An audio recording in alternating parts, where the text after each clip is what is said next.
ეხლა რა მოხდა? მამა ჩემი წავიდა საჯაროში, იქ მთელი დღე მუშაობდა, კვირა დღე იყო როგორც გითხარით.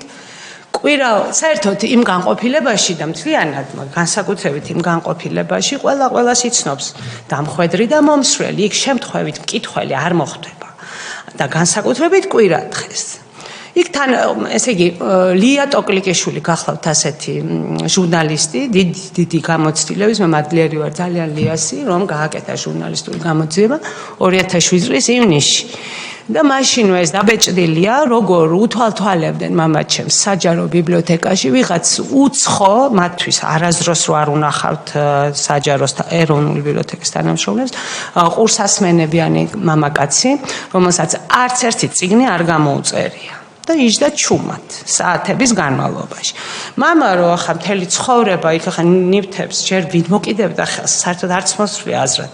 რომ დატოვა თავის სულ ჩანთით დადიოდა მოგეხსენებათ და რომ მოძრაობდა განყოფილებიდან განყოფილებაში სადღაც კოპიო უნდა გადაეღო რაღაცა რომ მოbrunდა ჩანთა ქონდა გახსნილი და ჩანთიდან ქონდა ამოღებული შოკოლადები. ახლა შოკოლადის მოპარვა მე მგონი დიდი არ იქნებოდა სურვილი, მაგრამ ეს ფაქტი მოხდა, არ ვიცი რისთვის, ან შეება რომ აეღელვებინათ, მე ვერ გეტყვით.